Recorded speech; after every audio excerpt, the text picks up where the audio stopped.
European contact with Africa is another topic worth note in of African history. Africa enjoyed a very sweet civilization. Africa had neighbors. Various empires in Africa shared a lot in common. But a time came in Africa when Europeans began to enter African continent. So we can trace the early European contact with Africa from the following ways. One, exploration.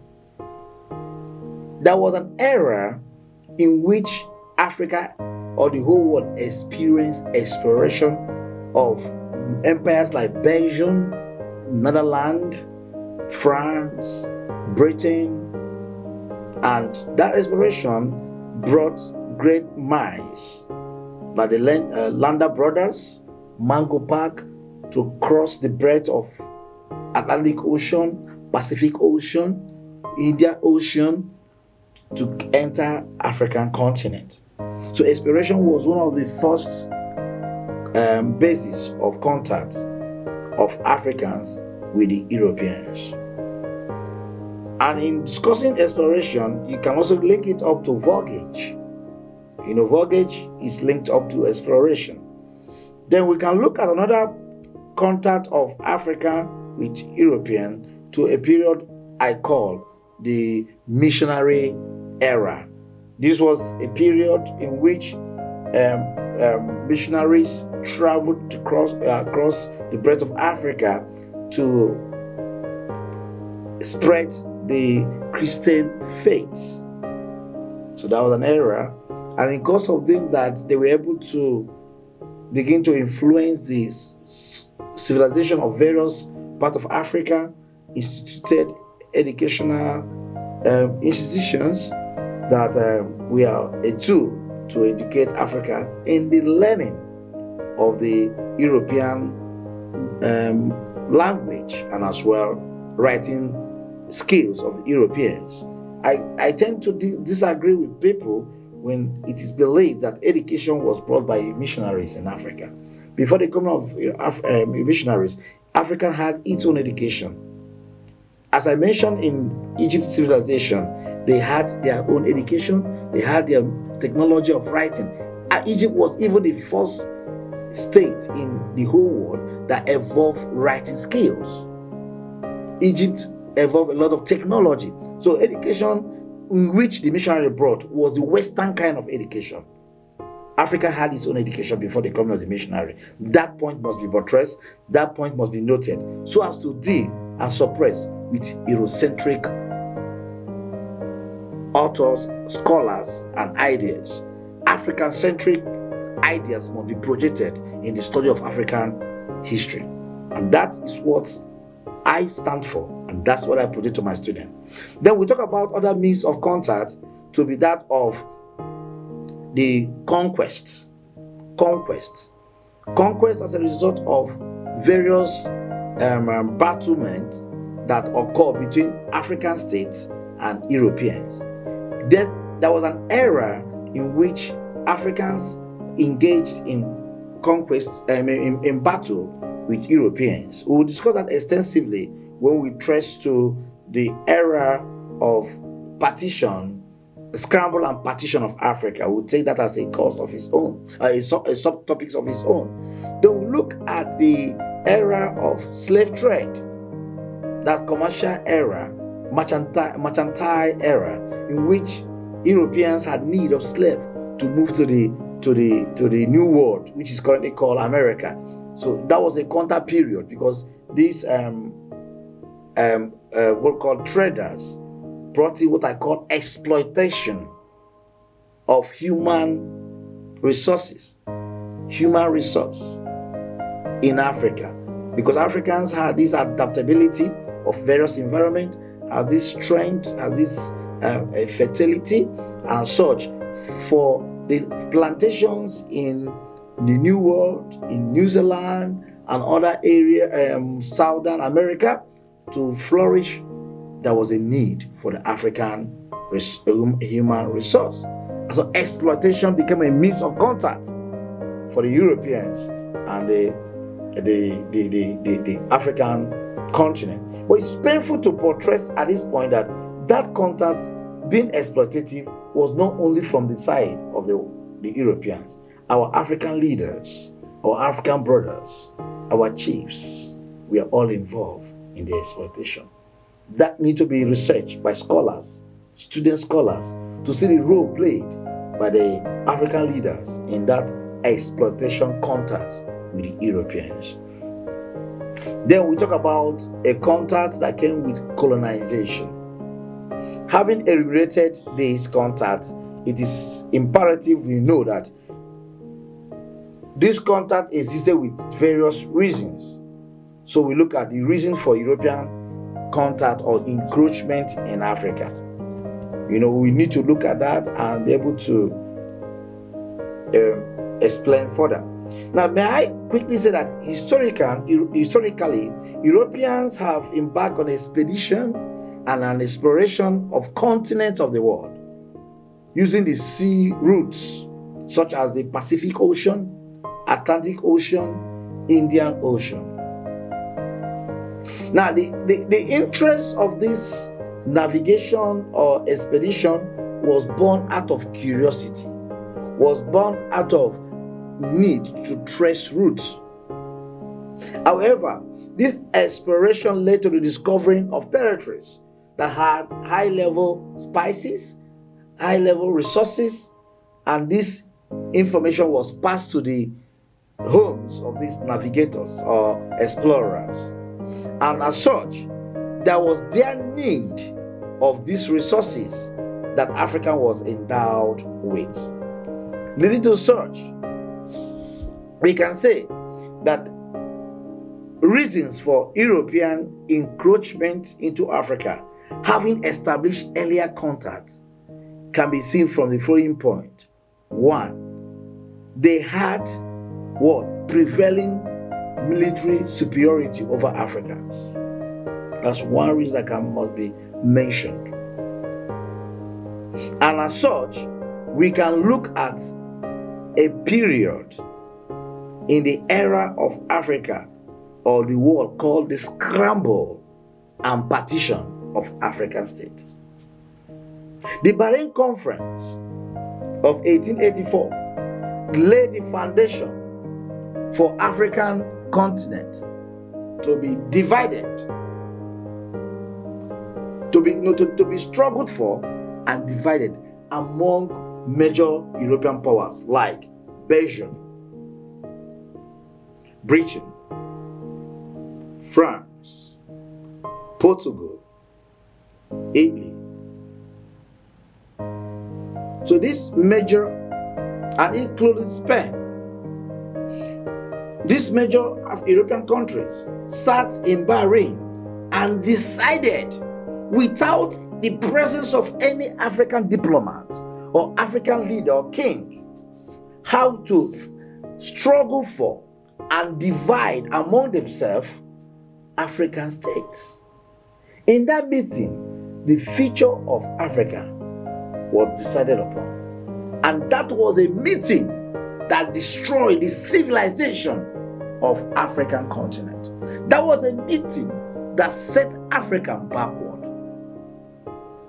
In that meeting, they decided to amicably share African states amongst themselves.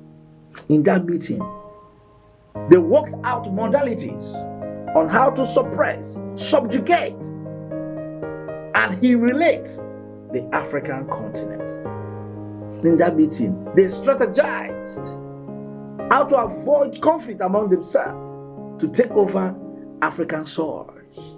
In that meeting, the fate of Africa was sealed and concluded on.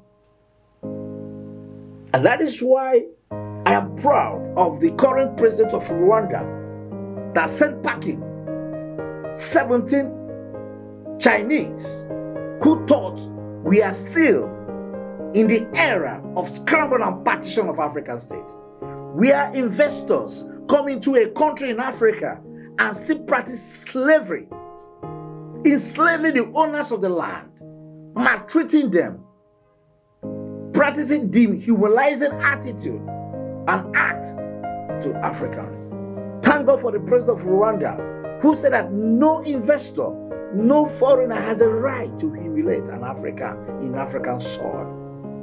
How I wish such a man was alive or was available at the point of scramble and partition to be a voice for Africa. Today, it is history made that an African president sent back his 17 investors from China who practice slavery even in this modern time. That is not the subject of our discourse. That might be taking some other time. But it's worth noting that the scramble and partition of Africa that occurred in that very 19th century sealed the fate of African state. And with this superior military mind, ammunitions, weapons to the disposal of the Europeans, they were able to move in and shared among themselves African states. So that was the first encroachment, that we experienced from the Europeans. The other reason for the encroachment into African state was economically based. As I said, the explorers were able to find out that there were resources available in Africa which they don't have in their various states. They reported it. So economic reason became an undertone towards such encroachment. As such, companies, European companies, were strategically planted in most of the seas most of the great oceans and seas connected to African states, and as such, the European countries needed to protect those companies. So economic reason was a strong undertone in the encroachment of Africa. Then we talk about warfare.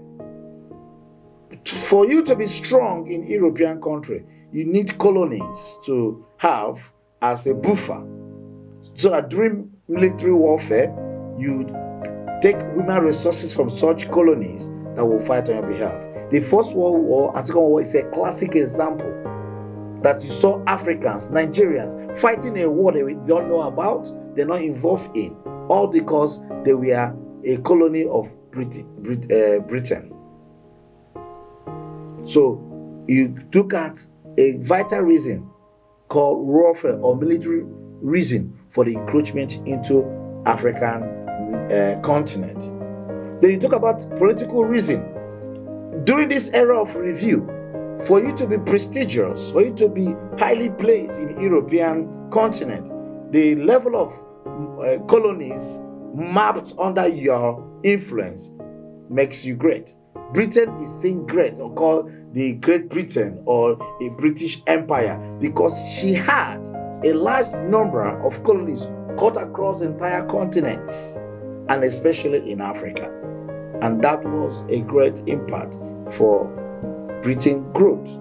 Then we look at another reason for encroachment called religious reason. Considering the was a hidden area that they worship idols, there was a call to their motherland to push in more military influence, more missionary influence, and also a backup by the country to colonize such places. So you can look at this religious reason as one of the fundamental bases in which there was European encroachment into what? Africa. Then I did mention the level of revolution that occurred with the founding of the new world called America, and also the Caribbean areas, and as well the Southern Americas. Plantations were founded in Jamaica, in Haiti, in America itself, in Canada, and there was a need for raw materials, there was a need for human resources. As such, Africa became an alternative, and such encouraged the encroachment of Europeans in Africa. Then, with this high level production that occurred in Europe within this period of review, precisely the 17th, 18th, 19th century, there was a need for market, outlet to sell this produce. Africa was an attractive market because of our population. So the need for African soil, the need for African market encouraged the encroachment of Europeans into African continent. And as well, I must mention that the African continent was seen to be a dark continent based on wrongly placed a notion, and with the mentality of coming to colonize and to civilize Africa. It pushed the European crackers with their Eurocentric biased mind to see Africans as monkeys living on the tree, and that informed the massive push into Africa in the pretense of African civilization. Why I call it westernization of Africa. Civilization, as I earlier mentioned in the first topic, has already existed in Africa. There was no level of civilization, there was no pretense of civilization that can be adduced or postulated by the Europeans for encroachment into Africa that will be accepted by a sound mind, by a scholar, by an African who brings into practice African historiography. There was no such. Africa was ab initio a civilized continent. Africa was the first civilized continent. Africa had all civilization in her. What was brought in by the European crackers was simply, the European imperialists was simply a westernization, a dehumanization, an exploitation. It was purely a plundering and a destruction of our technology, of our civilization, of our heritage, of our religion, our belief, our rich belief. That is what the European encroachment was all about. It was not geared towards civilization, rather westernization. So on this note, we can see the reasons adduced by the Europeans for entering Africa. Then we also must look at the nature for the European encroachment. What was the nature of the encroachment? Now, I earlier mentioned that the following Europeans' presence were felt in Africa: the British, Spanish, French, Italy, Portuguese, okay? And they adopted the nature of entrance via missionary, via signing of treaties, via trade contacts, and as well conquest. Okay, then a very striking example of the missionary activities is the various missionary bodies via the Catholic Church, the Anglican Church, the Baptist Church, Methodist Church. These were the various missionary bodies that entered Africa. So that was the nature in which they entered Africa. They presented Christianity in their entry, but it was a classic example of they had the Bible and also had the gun or the plug, because they were there to serve their masters. Then earlier, based on the level of writing, most African leaders signed off their land ignorantly because of the level of reading and writing of the European language. Note I said we had our languages, we had our writing skills, we had our technology. The Europeans brought in their own language, they brought their own writing, they brought their own technology, and they fooled our indigenous African leaders to sign up their land unknowingly through what is called treaties. Treaties is an international signing of what? Agreement between two nations or two companies. So the African leaders signed up their land unknowingly. So that was one of the nature in which the European encroachment was done. They talk about trade contact. As I did mention, the European traders provided soft loan to indigenous traders who serve as middlemen, to be able to get into the town, get them slaves, or get them raw materials like palm oil, like granite oil, like cotton, and the rest of them, and other spices. So the trade contact provided another nature in which the Europeans' encroachment occurred. Then the great and mighty nature in which European contact encroachment can be explained is a conquest. The European had a military might over the African states, having a high level of ammunition to their disposal, high technical weapons to their disposal. They were able to conquer resisting African states. So that was another nature in which they entered Africa precisely. So if when you look at this, you will appreciate the fact that the Europeans really exploited every means in which to be able to take over Africa. So I will summarize by saying that the early European contact with Africa was never healthy, was never beneficiary, was fully exploitative, dehumanizing, and was a takeover. Thank you.